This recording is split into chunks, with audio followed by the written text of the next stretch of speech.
Hello, everybody. Welcome to another episode of the Thriving Adoptees podcast. Today, I'm delighted to be joined by Reenie Robertson. Delighted to see you again, Reenie. We had a great chat last time, and I know that we're up for some good stuff now. So, hi. It's great to be here. Thank you. Cool. So, Reenie, like so many of our guests, has written a book. And it's a short book. She was just telling me that you're working on your full memoir, but you reckon that's going to take you a good couple of years from now, yeah? Yes, it's been a lot more difficult to work through everything than I anticipated and get the details in there. So it might be a while. Might be a while, yeah. Well, as long as it takes, right? As long as it takes. Exactly. We've got to do. I've started a full book maybe 3 times. I've got to 10 or 12,000 words. And then I thought, I'm not happy with the structure, or I don't think, who am I writing this for? So I've then sort of shelved it, and sooner or later, maybe I would do it. But the kind of the short memoir, would you call it a short memoir? What would you call it, Rini? Yes, it's in the very beginning. I kind of explained that it's just a glimpse and a glance into my experience and my story of growing up, being adopted, of finding biological family, of a lot of the trauma and healing throughout that process. So it's a glimpse into that and an overview. Yeah. Yeah. So let's dive straight in, right? Okay. What does healing mean to you, Rini? For me, healing took place once I accepted what the trauma actually was. And once I focused on what was beyond that and realized that what has happened to me is not necessarily a definition of who I am or what I am or what I'm capable of. Um, and I don't know that you can ever exactly say when healing's done, so to speak. I feel like it can be a lifelong thing. But for me, it came when I got answers of where I came from, and that really helped me. Yeah. So there's a lot there, and my pen wasn't fast enough to scribble them all down, right? I only got the first bit. So Okay. you said accepting the trauma. I think Yes. you said. So can you expand a little bit on that? What you mean by that? When I was growing up, being adopted was something that I chose to focus on as it kind of made me special. I tried to focus on that growing up. And as I got older, I realized, and once I started to understand that when your life begins with rejection, um, which adoption is this beautiful thing. It's like this wonderful solution to a problem. You end up giving a baby to a home that desperately wants it and can love it. So that's wonderful, right? That's a beautiful thing. But it started with trauma for the baby, and so when I accepted that was true, a lot of the issues that I dealt with in relationships and just a lot of the things that I struggled with made more sense.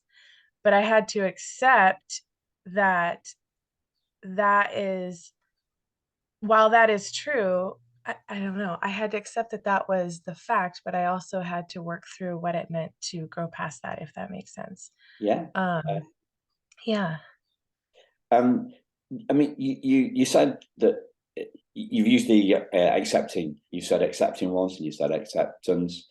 Um, is what you're getting at that there was a time when you were fighting against this? Yeah, I believe so. I don't even know if I was truly aware how much I was, but yes, I was. You want so bad, especially as a child, you just want to belong, right? And you want to be um the same, or I don't know, like especially in our families, but I had to accept that there were things about that were never going to be the same for me as they were for my sister who was their biological child. And once I accepted that and understood that it wasn't really necessarily anyone's fault that was different either, I had to accept that. So there's different things that I had to accept and heal from, separately in that same kind of understanding. Yeah. And what you talked about the biological family. Was there a moment when you realized that it wasn't rejection from your birth mother, or or not? What was how did this idea of rejection kind of, what was the effect of that idea when you reunited?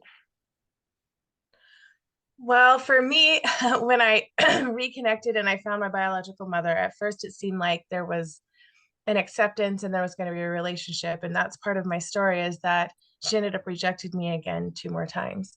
And so I relived that trauma, if you will. I actually kind of hate that word, but it makes sense and it's accurate. It just feels like it's a buzzword sometimes. But I had to A relive relive that. word, you mean?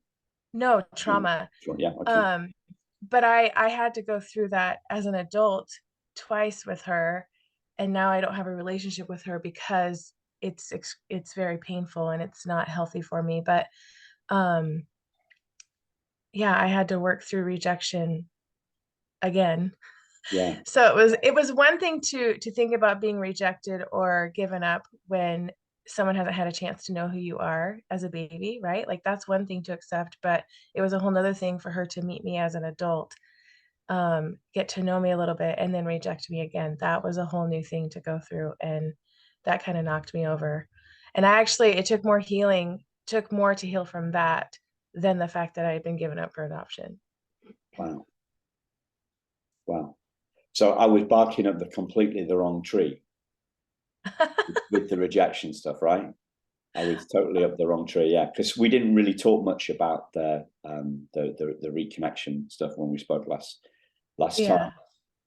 So yeah, it was. I guess the rejection of us as babies is a concept, whereas rejection as an adult is real life. Yes. Yes. Yeah, it's a real life thing. That's why it's tougher. Yeah, And sometimes when people give up babies, they're in a situation where they maybe don't feel like they have a choice, or circumstances are where it's going to be better for the child to not be raised by the biological parents, correct? But when you reject someone as adults, you're both adults, that is a choice. There's no way you can say that it's not a choice anymore, right? And so then, you know I went through this process of going, wow, like I am not worthy. Your brain knows things that your heart doesn't always get. And I knew I was worthy of love because I have so many in my life who love me completely unconditionally, but my heart just really struggled with how she could cast me aside once she actually knew who I was. And I'm not gonna lie, like I've come a long ways and there's been a lot of healing. But there are still moments where that still stings when I think about that. But they're really different um types of rejection. When you reject someone that you actually have a moment to get to know who they are and what their character is, that's really different. yeah. So what would the key points on or the realizations or the moments when that real life, in inverted commas, adult life rejection, what were the key moments in healing that part, would you say? For me, so after meeting my biological mother, I pursued. It was a really horrible experience, actually. It it I almost not quite had a breakdown, but it really did kind of destroy me for a little bit. And so then I questioned a lot of her story about how I came to be, and I had a desire to find out the answers and what the truth was. Because I thought maybe she's acting the way that she is because it was a lie. So I pursued finding my biological father, and no intention of reaching out to him, but I did. And that process of getting answers, and when I was going through the search, I connected to a lot of really distant cousins, and the acceptance and the love from them and them trying to help me find out where I fit into their family was huge in the healing process for me. It's like I needed to feel accepted and loved from some sort of biological family. And even though they didn't even know my biological father, the fact that they welcomed me and loved me and they wanted me was huge for me. And it's interesting because, you know, I'm married and I'm a mother and my husband loves me, my husband wants me, my children love me. And sometimes I think there was a little bit of a struggle of, well, we want you, we love you, but there was something about that biological connection that I desperately was searching for acceptance in that aspect too. Yeah. And it's different. And unless you experience it, I don't know that you can truly understand that. And that's okay. But you know, like their acceptance and loving of me right from the get-go was huge for me. That was a big step into healing for me. Yeah. Wow. And was there anything you're talking about that questioning stuff? Was there anything that happened in terms of questioning your own your biological mother's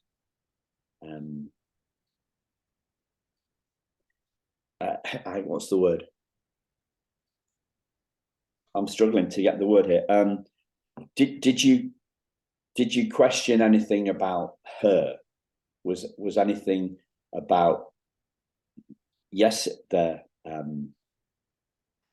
healing came from the relationships with the other parts of the biological family, but did you discover anything about her that helped you on that healing journey? Um, that's a really good question. I I think I learned things about myself through who she is and who I could potentially be that I don't want to be. Um, I also I tend to always look through a lens of grace at people, and I tend to forgive and believe the best. And so my husband saw red flags with her from the very beginning, and I just did not. And he was ready to be done with her the first time she said, "I don't want anything to do with you anymore." And I really just, oh, there's a part of me that even right now today still would love to have some sort of connection with her, even after everything she did to me. But I learned about um I think a lot of what she has done is just because she's a selfish person, and so I know that I have that tendency, and so I learned that I needed to be careful that I wouldn't become like that part of her that, I don't know, that made her able to treat somebody cruelly, you know? Yeah, yeah. I love the grace word. Yeah. I love. I think that's very profound when it comes to Well, the. we're all complex people, right? Like we're not just simple like a couple bullet points. There's so many complexities to why we react and why we do the things that we do. And I try to look through that lens.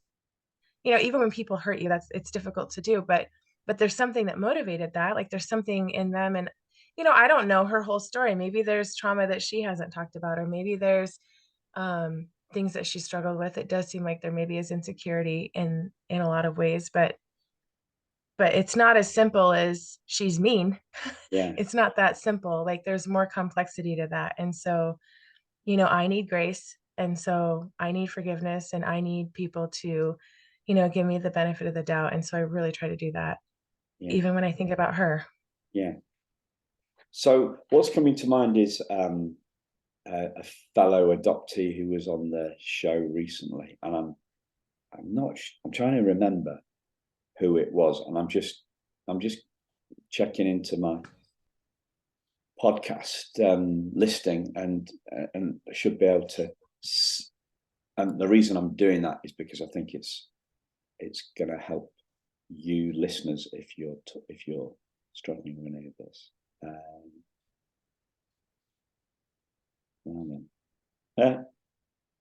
And I can't remember who it was. No, it is. I got it. Yeah, it was a fellow adoptee and a counsellor called Joanne Bagshaw. So I'll put a link in the notes, guys, to that. And she talked about the fact that that there's something has gone awry, should we put it, to put it politely, within the birth family that has led to the adoption. Mm-hmm. And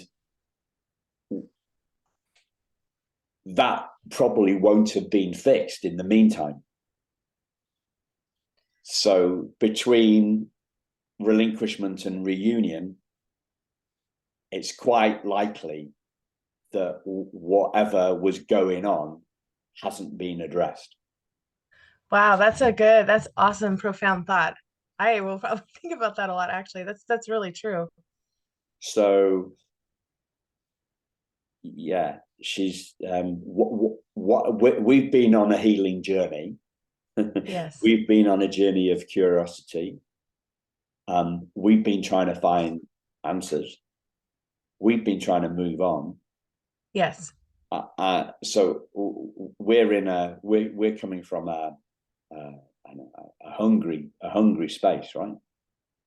And we've been doing some work, and it may be that our biological mother has done the same, but it also may be that they haven't. Yeah. So Sometimes the hardest thing about life is we want to know why. We want to know why people do what they do. We want to know why things happen to us. We want to know why tragedy happens, all those things. And that question, why, can be so actually damaging. It can prevent healing because sometimes, unfortunately, it's just the reality of life. We don't get the why. We don't get it. We don't get to know an answer of why people have done what they've done, or like, I may never know why she has been the way that she is. I may never know that. But we can't focus on the why. We have to focus on the how we're going to get past it, how we're going to use that to grow. Or, like we don't always get a why. We even ask that question, why does someone get cancer and die at 55? Like, we ask that question as humans, we want to know why. But sometimes the hardest part about life, at least for me, has been you don't always get that answer. yeah, And so you can't fixate on that. and the why, it, the why questions, that's brain chatter, isn't it? Like, Yeah. it's like the whack-a-mole, the whack-a-mole game. Yeah. Yes. Yeah. So Yes. why, and then you solve one out, you solve one, Three more pop up. yeah, three more pop up. Yes. Yeah. Yeah. And like, why? It I talked about this on a podcast a while ago, but so I've been with my Mrs. now. We got married in 97. We got together end of 93. Sometime during 94, I had this strange question. I was driving somewhere, and I still remember exactly where I was driving. I think it was kind of a year after we got together and we were living together, and the question came up: why do I love my wife? And the only thing I could come up with in terms of a logical thing was, or the first thing came up, well, because she does what she said she's going to do, so it's quite, it's a safe place. But the why is a head thing, isn't it? Mm-hmm. The reason why it's so strange, it's so difficult to come up with why do I love something, is because we're looking, it's almost like we're looking in the wrong filing cabinet. We're looking for an end to the why. Yes, we want something to balance. We want it almost like mathematically to come out like equal, or to be solved. Like, logically, we want it to make sense. But There's no logic to love, though. No, there's not. And even in relationships and a lot of those things, you're not going to find it. And you can waste, like, I wasted time, I wasted energy, I wasted time that could have been growing and healing and moving past hurt or whatever, on fixating on why. I've done that. It's easy to do, but yeah. Well, do that. there's another podcast I listen to a lot, and the lady who runs that, she let me try to remember who she got. It isn't adoption related. Okay. Yeah, she's called the podcast is called Changeable. It's by a lady called Amy Johnson. She's a doctor, so Dr. Amy Johnson. She will say, well, that's what brains do. Yeah. So we're looking for peace, aren't we? And we're thinking that the answers are going to bring us peace. Mm-mm. But they don't. No, they just bring more questions sometimes. Yeah, that's why it's whack-a-mole. Yeah. That's why it's whack-a-mole. The whack-a-mole game never ends, because that's what the brain's trying to do, right? If all the answers if all the answers all the questions are being answered, there's no job for the brain. Yeah. So and like a logic to grace, like if you, so I'm thinking, like you couldn't put logic and grace don't really go. No, you can't. You actually have to remove your logic or your making things be practical or equal or fair, if you will. Like you got to toss that out the window. You can't. Grace is from your heart. Like there's nothing you can do. Thought process is justification, nothing. It doesn't exist together. Well, it's the wrong department, isn't it? We're looking, it's that back to that fire cabinet. We're looking, grace comes out of the heart, questions come out of the head. Yeah. Exactly. Yeah. Yeah. But how incredible that the healing came from others on the biological side, because I guess you weren't expecting that, were you? No, I wasn't. I actually wasn't expecting to connect with any biological family after my experience with my biological mother. So when I was going down the biological father side and trying to do the research to find out who he was, it was just to get the answer of who he was and to know if her story was true. That's it. That was my whole goal. I didn't want to reach out to him. I didn't think I could go through that kind of a pain again. My family was worried I would go through that again. And so it was just like, let's find out who he is. And just like, I just felt like I had to do that. And I would somehow, there would be answers. Like I would just understand maybe her better if I knew who he was and if he was awful or whatever. And so as that journey started, there were connections made to extended family. And it was so incredible. It was such a contrast through what I had gone through her that it was almost like I mistrusted it at first. But it was incredible how just feeling like accepted from without having to pass some sort of test, or I don't know. I felt like with her, I was passing a test I didn't even know I was taking. And I don't know. It was interesting that just someone wanting you to belong to their group was, or their family was so, it was really powerful for me. Yeah. Because you Like mentioned physically, I physically changed. Like there were health things that I had struggled with my whole life, and physically I was healing too, not just emotionally. It's so incredible to me. I'm still learning so much about all of that and how it's all connected, because it was so um it was crazy to me how much those things are connected to each other, and how healing emotionally or feeling accepted, or I don't know, it was incredible how that manifested physically for me also. yeah. So I'm going to go back to that question, because it's a key one, and as we were as we were talking before we hit the record button, I said the setup for today's episode is right. Well, we bandy these words around like trauma, identity, and healing. And we don't always kind of define our terms. Yeah. So what does healing mean to you? For me, healing was accepting that trauma or harm or hurt or whatever you want to call it had happened, accepting that that was true, but realizing that that's not who I am. That's not all there is to my story, and moving past that, and moving. We use the word perspective a lot, especially it seems like in this world of adoptees and being adopted, but I use it in every part of my life too. What we focus on affects everything, correct?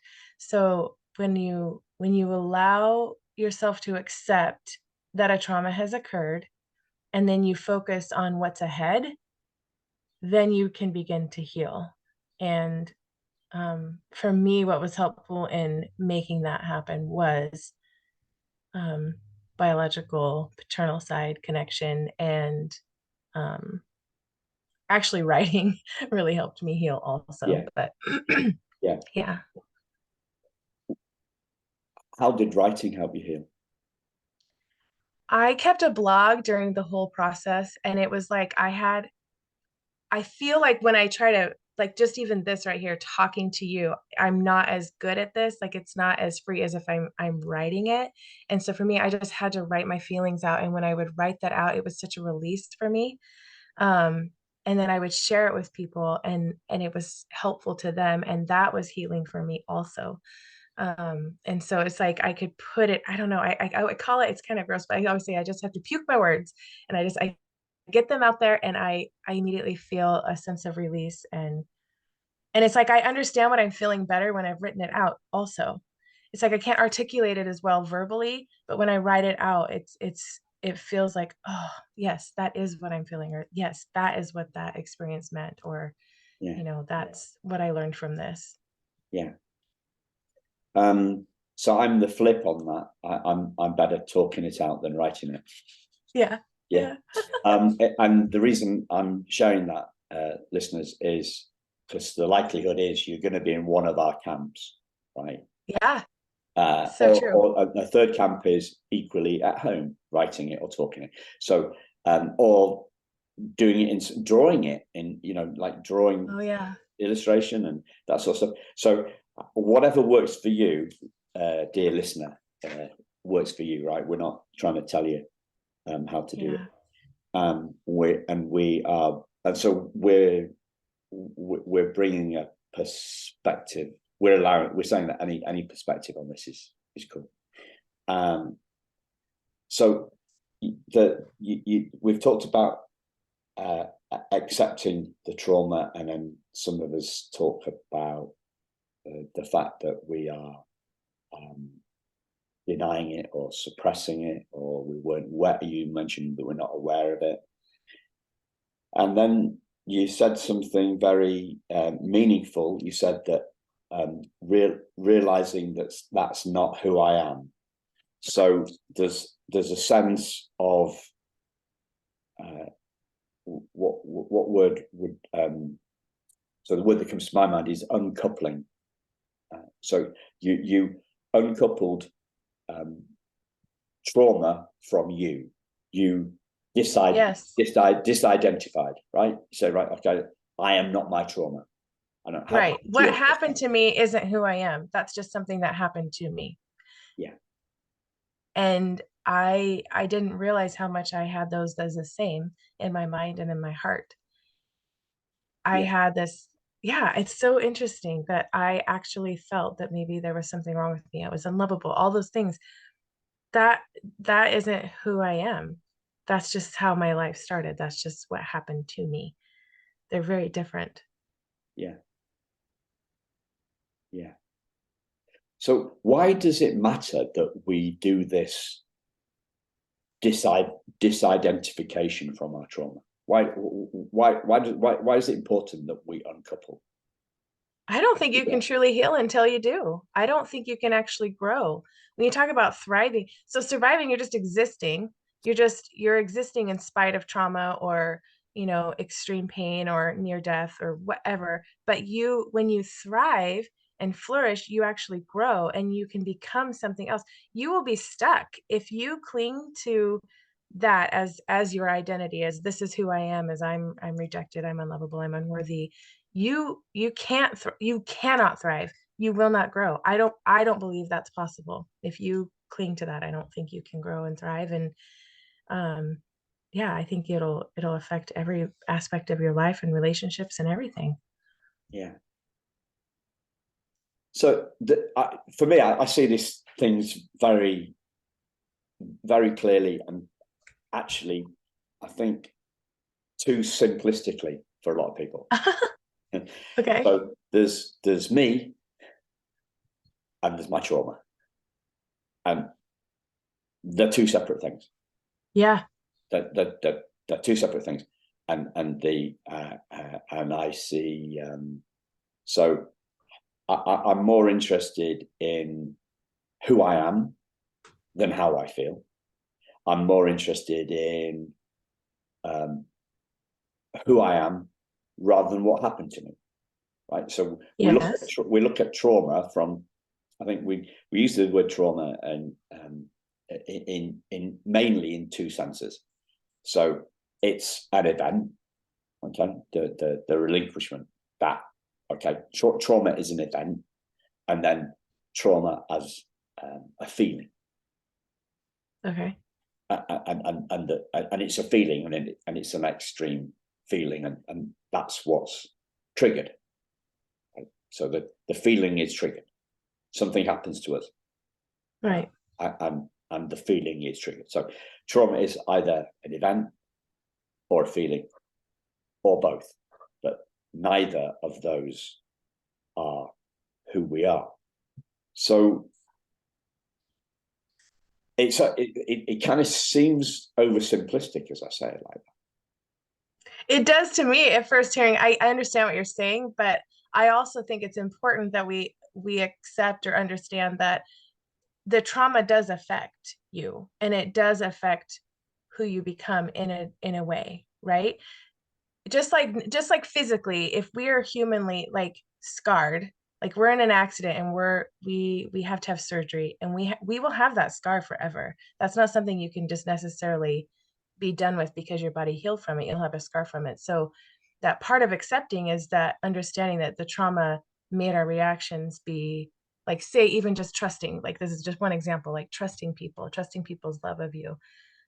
The trauma affected how we handled that. So it's not who we are, and it can't define us, and it can't be all we focus on, but it's important to understand that it did affect us. Do you get what I mean? Like Yeah. So how did healing, how did the healing that you went through, that you enjoyed? We don't say the word enjoyed in adoptee circles, do we? Right? How did the healing that you enjoyed through these connections with these very open, I think the thing that came to mind as you were describing them, it was that they were kind of like unexpected cheerleaders. yeah. Right? They were, Yes. nobody was expecting. Everybody thought the cheerleaders were on strike, right? Yes. And then they came out, we were cheerleaders. So how did that healing impact your trust of other people? It's like there had to be confirmation or proof, for lack of a better word, that I was worthy of acceptance, worthy of love. Because when I went through what I went through with my birth mom, I started to question who I was more than I ever even had before. And like, well, maybe there is something actually wrong with who I am at the core. And so when people were reminding me that that's not who I was, and loving me and accepting me, I don't know, this just, it was, it confirmed what I knew deep inside, but I'd questioned because of someone's rejection. I don't know. That sounds kind of not how I mean it to come out, I guess, but um,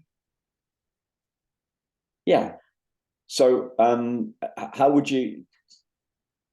The thing that came to me from my own story was, I'd done a load of. I'd done the initial start of the healing phase, and then I read the primal wound, and mhm. that set me back, right? And then when I realized that who we are is truly unwoundable, then that was the second part of my healing. So it kind of sounds a little bit like what you did. So Yeah. you done some work, you've done some healing work. Then that was set back really, Yes. really badly by the rejection of and it sounded like it was more than one time. The rejection of you as an adult. Yes. And then that was healed by this. And one of the reasons that healed was the support of these unexpected cheerleaders. So it's not a. It's a more like a game of snakes and ladders than a smooth healing curve. Yes, it's not a smooth, straight, flat, easy road, that's for sure. But it's one that's worth going down, obviously. You know, anything that's worth something costs something. Yeah. So the trust, did you, it sounds to me like it was more about trust in yourself rather than trust in others. That was the outcome from the healing, from the reconnection with the biological family. Maybe trusting that I'm lovable. Yeah. That makes me sound more vulnerable than I really have lived my And life, then you but felt that's at the the time, yeah. deepest, most inner part of my heart has always felt that, though. Yeah. Yeah. The inner part of your heart. Yeah.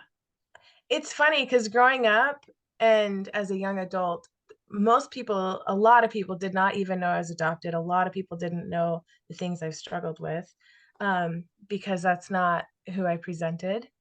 Um, and so this whole process revealed that innermost, I call it the inner child, or it's like this little vulnerable little girl in there. And it actually made me angry at times to realize that she was in there and that she had so much, like she was so vulnerable and weak. But that was part of the acceptance and healing for me also, is to accept that was in there and that was Yeah. real. And yeah. Inner children are like that. Yeah.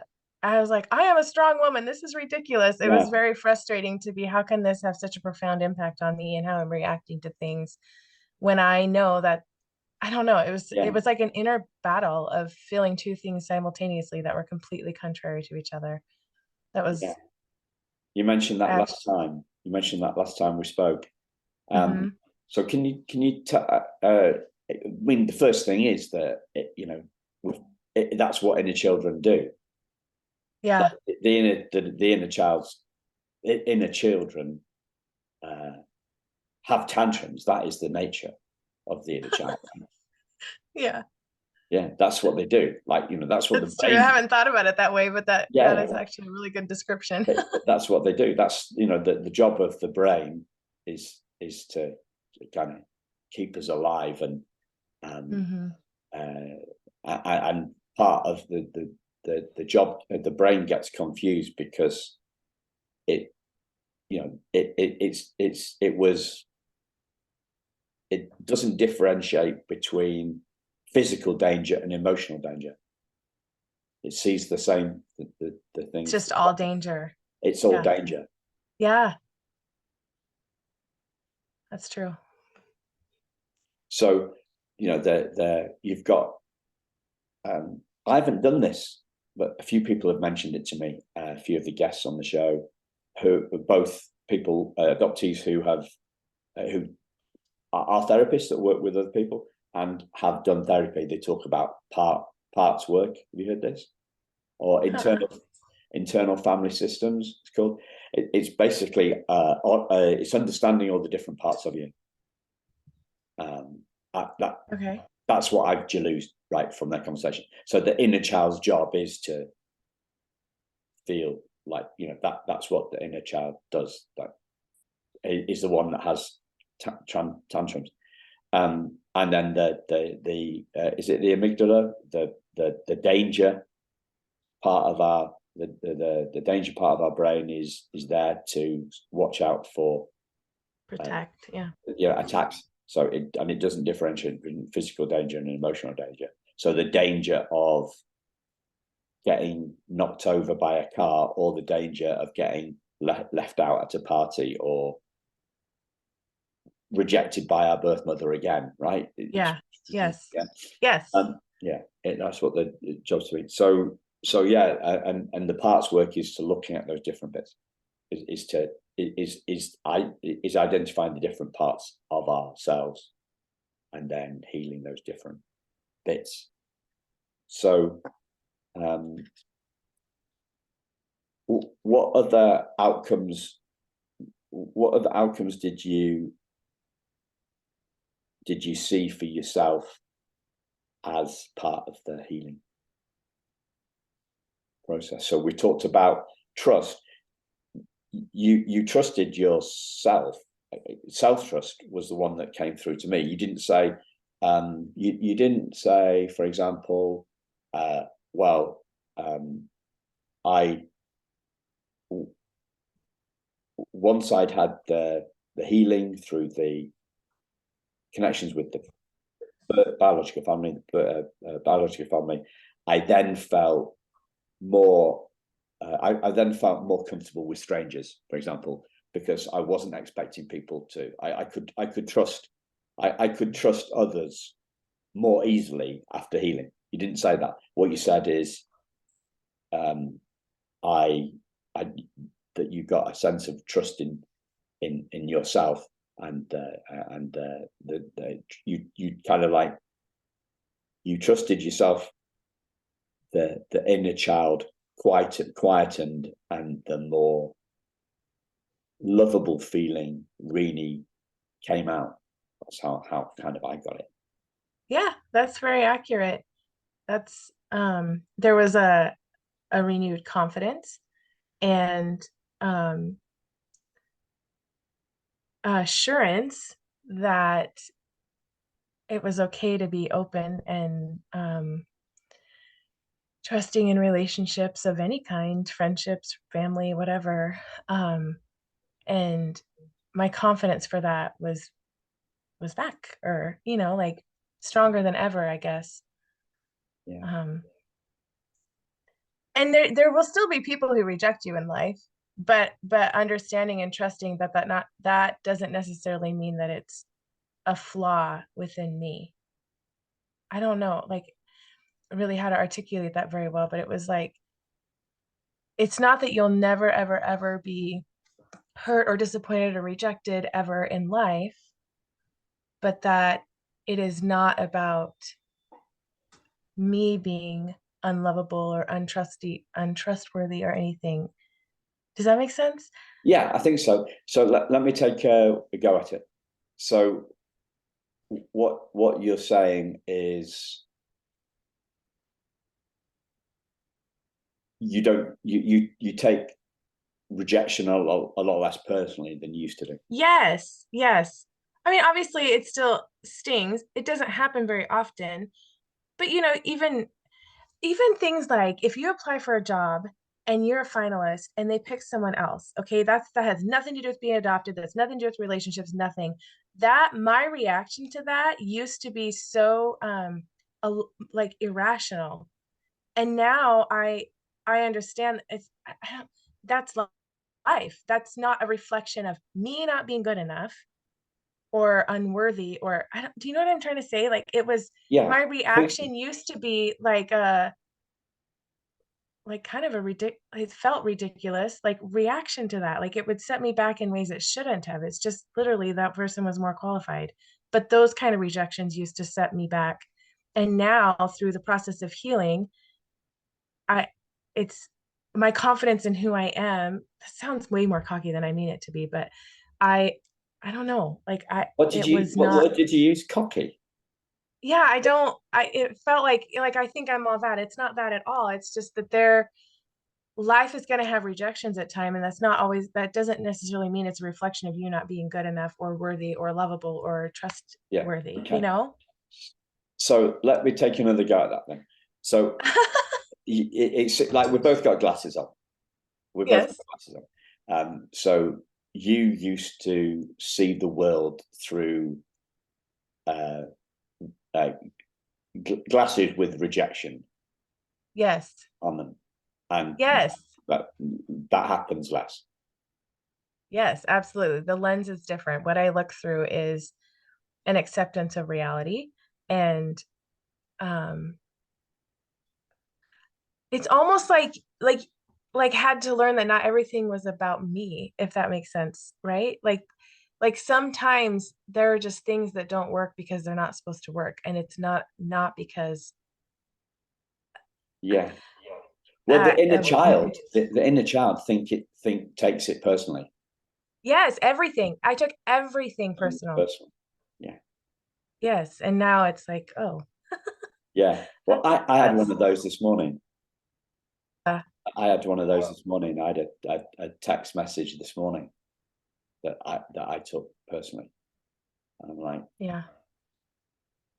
what? Yeah, I still do it too, but I think I actually pause and rethink it now. And before it was just like immediate hurt, and Yes. I don't know. Well, so that's the difference between responding and reacting. Yes, Yeah. exactly. And So taking a minute, pause. yeah, and also it's like it changes. So I think the inner child reacts. Okay, the inner child Yes. reacts, and then sometimes sometimes there's a bit of space, and the inner child doesn't get a chance to react, and sometimes like the command system says, hold on a minute, take a breath, take a beat. Yeah. Yes. Yeah. And sometimes the response just comes naturally. Yeah. So sometimes we are consciously pausing to take a breath, to restrain the inner child, to question the inner child, and then as we get more fluid, then there's no pauses. It's just it's a non-event. Yeah. I'm I, there's definitely been a lot of growth there, but I wouldn't say I've nailed that all the way. I still have moments where I'm like, oh, child Yeah. one Well, that's the again. lifelong. Yeah. That's the lifelong stuff. Yeah. So, um, yeah. So something I've seen. You mentioned the lifelong Hmm. stuff. Like is it lifelong? Is it a lifelong journey? Yeah, kind of yes or no. So, I think we, as society, we think either once and done or forever. Yeah, once and done. So people say, right, if my if I break my hand and it's only a minor break, then once it's fixed, once it's healed, and that's it. Yeah. It's never, and then the other way is saying, right, I've broken my hand, but I broke it in a bad way, so it's never going to be healed. It's always going to be weak. Yeah, so it's either once and done or forever weak. Huh. Yeah, and I think that's when it comes to a physical healing. I think with emotional healing or identity healing, it's seeing who we are in that deep heart space that you talked about, seeing who we are for the first time, right? And then forgetting, and then remembering, and then forgetting, and then remembering, and then forgetting, and then remembering. It's a cycle over and over again. So Yes. that's the cycle. Yes. That's the cycle. So it's two very different things. So once the journey to self, how do I put this? We can never unsee what we've seen, Right. but we can forget it.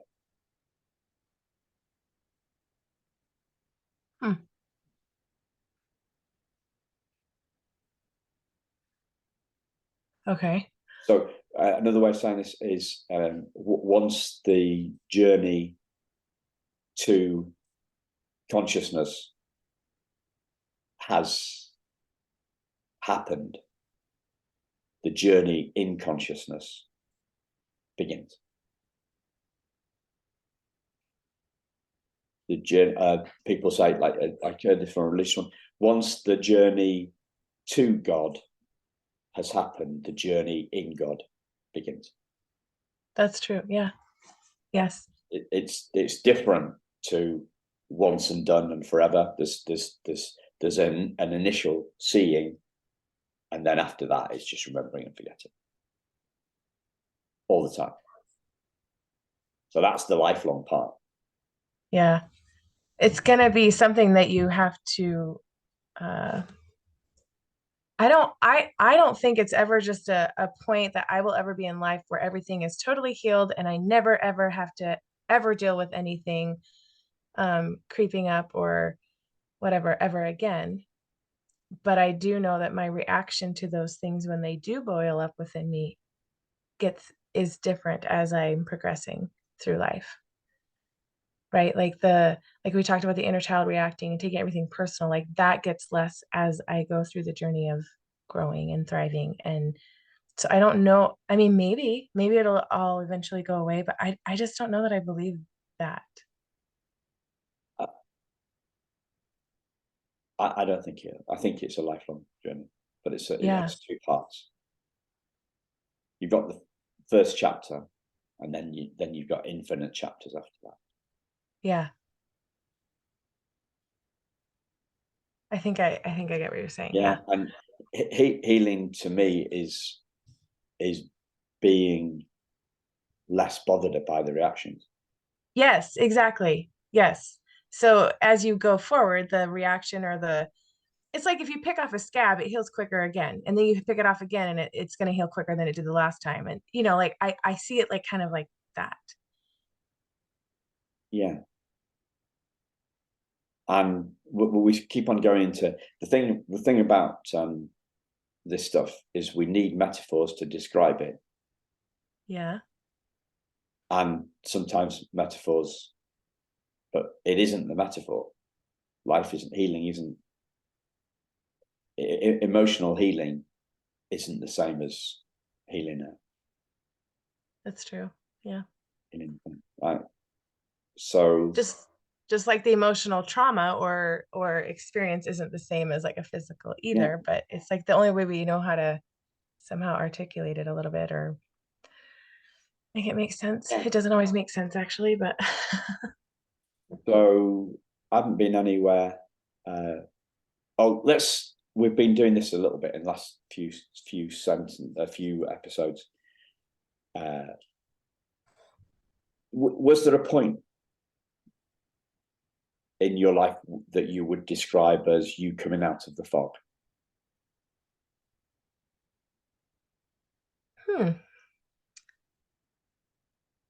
Yeah. Yeah, there was. It was during the, finding out who my biological father was, pursuing that whole avenue, that relationship. It's like the confidence in who I was started to affect hmm, every part of my day-to-day reacting, um, the way I viewed the past, also the way I looked at the birth mom experience.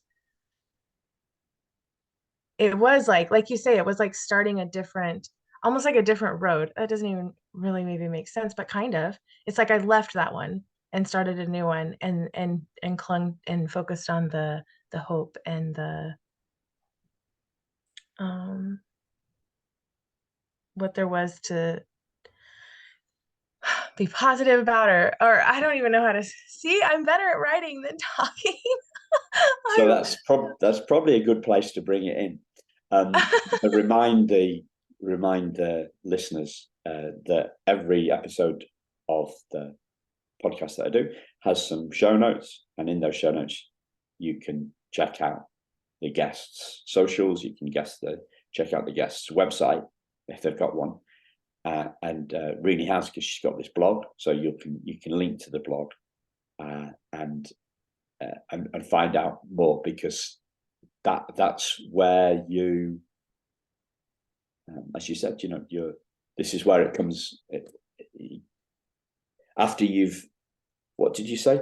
Puked your words. After you've Yeah. puked your words and edited them, that's a more natural space for you to. I actually don't even edit. So with my Oh, blog, wow. sometimes I would at night, I can't go to sleep. I got to write whatever this was in my head. And I would sit down, and it would be maybe 10 minutes max that it would take me to just type it all out. And then it was good. And I don't, in fact, sometimes I've gone back and read, and it's like, oh wow, there's actually a spelling error in there or something like that. But I just don't, it's just raw, it's real, and it's out there. And then I do that with anything that comes across my heart or mind, that feels like I have to get it out. And so, yeah. Is there anything else that I've not asked you about that you'd like to mention? I can't think of anything. I do.